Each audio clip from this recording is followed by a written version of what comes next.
In the middle of the deserted road, a panicked woman runs to the gas station, knocking on the door for help.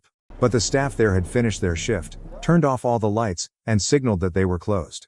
Desperate, the woman rushes to a nearby phone booth and dials 911, her voice cracking as she explains that both of her sons have been kidnapped.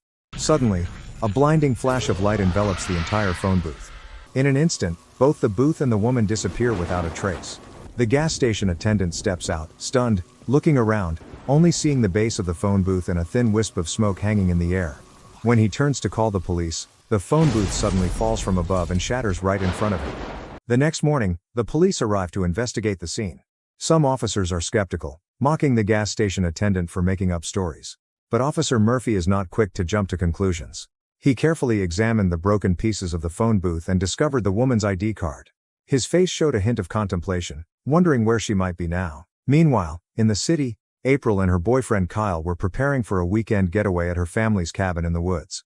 Just before departure, Kyle unexpectedly announced that he had invited 3 friends along without informing her beforehand, which upset April.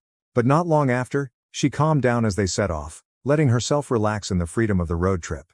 During the journey, Seth, one of the friends, suddenly fired a flare just for fun. This led to the group being stopped by Officer Murphy. When he heard them mention their destination in the secluded forest, Murphy sternly warned them. He reminded them that the area had recently seen strange occurrences, from break-ins to several animals being mysteriously killed.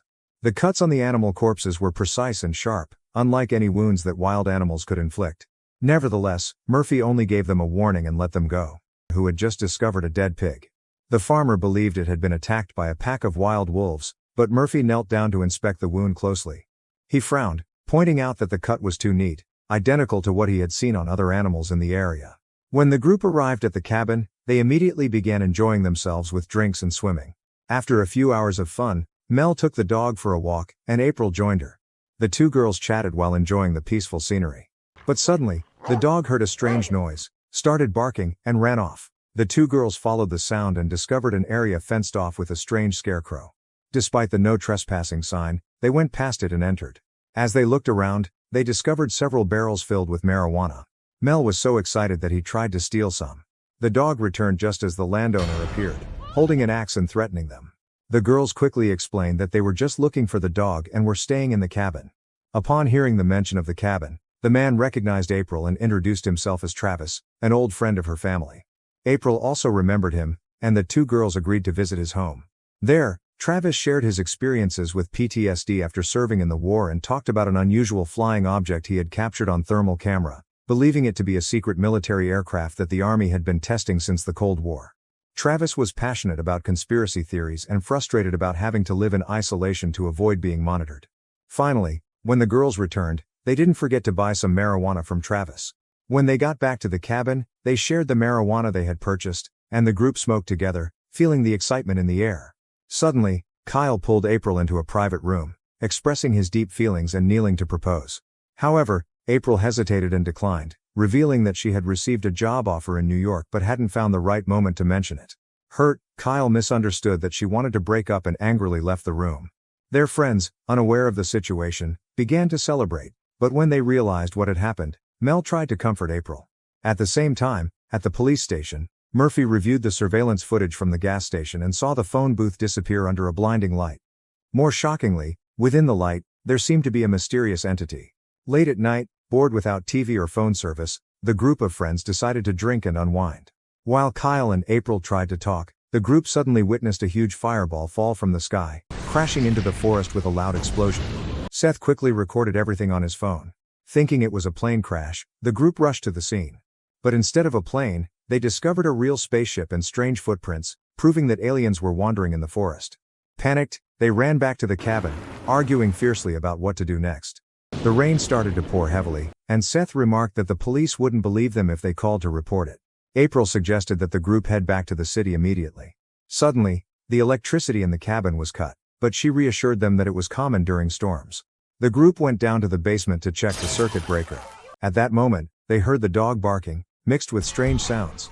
Remembering that her father had kept a gun in the basement, April quickly grabbed it before the group headed back upstairs. The cabin was plunged into darkness, forcing them to use flashlights. As lightning streaked across the sky, the group was horrified to discover an alien creature standing right outside the window. Without hesitation, April fired the gun. The creature disappeared as the window shattered, causing the group to panic and rush outside. Looking down at the pool, they saw the creature's body slowly sinking into the water. Too terrified, the group agreed to leave and ran to the car to escape. Just minutes into their drive, they encountered a large tree blocking the only road into the city. Upon closer inspection, they realized the cut was too sharp to have been caused by a lightning strike. The rain stopped suddenly, but they realized that only some sections of the road were still raining. At that moment, a red light enveloped the area. Looking up, the group saw an alien spaceship hovering directly above them. Panicked, they rushed back to the car, but the ship had destroyed all the electronic equipment, rendering the car unable to start. In a panic, Lex stepped out of the car, and immediately, the light from the spaceship shone down and abducted her. The group, frantic, scrambled to run into the forest. Meanwhile, Murphy continued his investigation and discovered a camper deep in the woods, surrounded by a mess.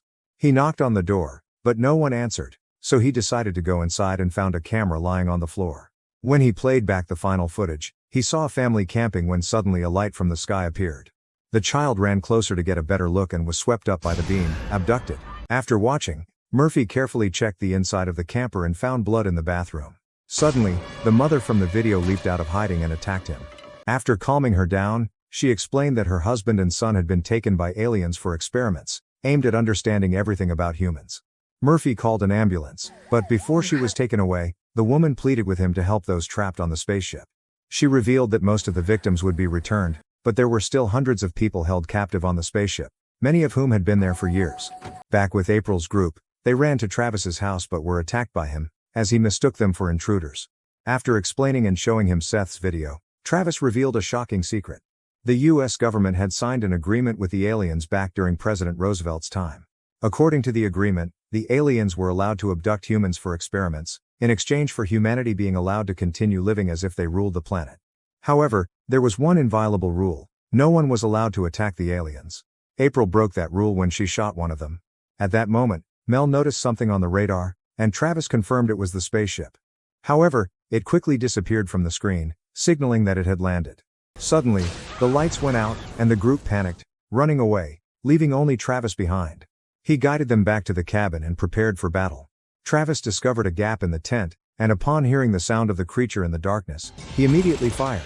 But he found no body, so Travis hid under the table, using a flashlight to scan the area. When he saw the creature jump over his head, he fired again and heard its body hit the ground, with strange liquid dripping onto his face. Thinking it was over, he stepped out, only to be grabbed by another creature. Meanwhile, April's group ran back to the cabin and quickly reinforced the windows. Strange noises echoed outside, prompting April to glance through the peephole. She was horrified to see an alien standing right in front of the door. At the same time, a blinding light shone through the windows. Seth, panicking, fired wildly, nearly shooting Murphy and his partner Mitchell when they suddenly burst in. The police immediately handcuffed Seth and interrogated the group, not believing their story. The smell of marijuana in the room only made them more suspicious. To prove their claims, April led them to the pool, but discovered the alien's body had vanished. Suddenly, another noise came from the grain storage. Murphy went to check and found some strange liquid, but what horrified him was the body of Mel's dog, its entrails ripped out. At that moment, an alien creature darted past him and jumped through a window. Murphy tried to shoot at the creature but missed every shot.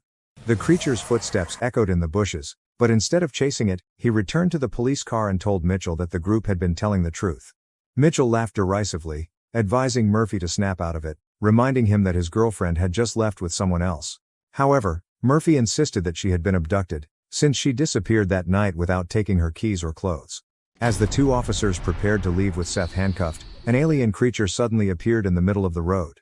Murphy froze, fixated on the blinding light, unable to hear Mitchell and Seth shouting for him to drive away.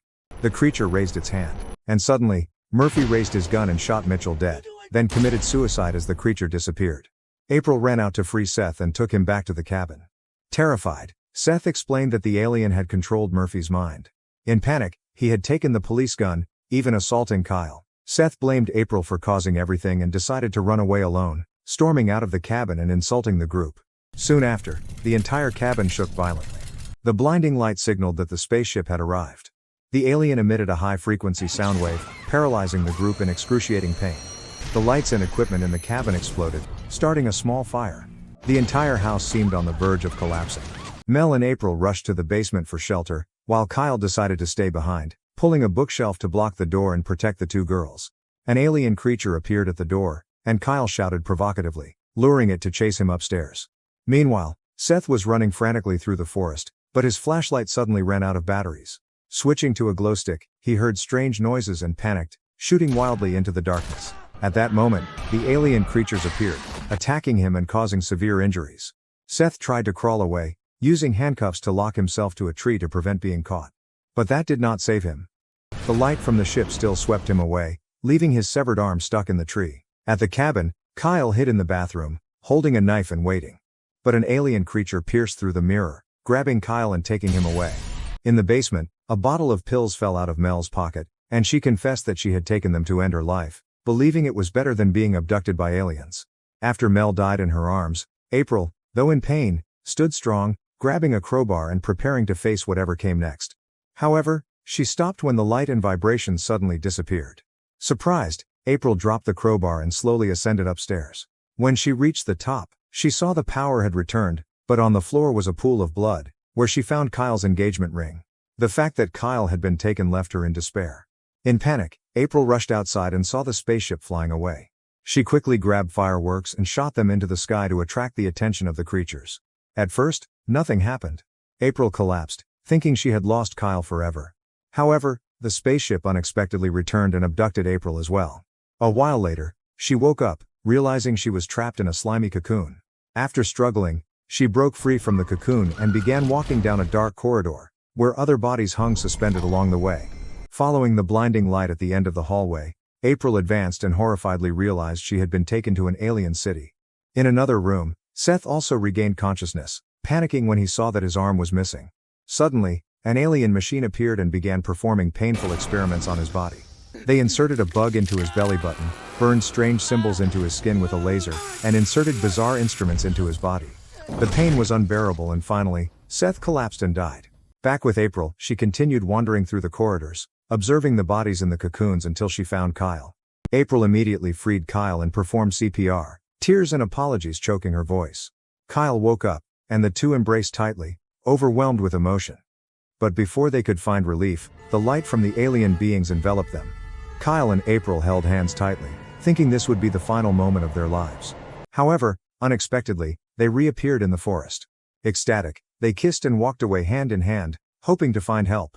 Suddenly, a sound signaled that someone was nearby. They found a group of soldiers, but instead of offering help, the soldiers coldly opened fire, taking both of them down. In their last breaths, April took off the ring, and Kyle slipped it onto her finger before both were finished off by a second shot. Their bodies were then thrown into a deep pit and burned.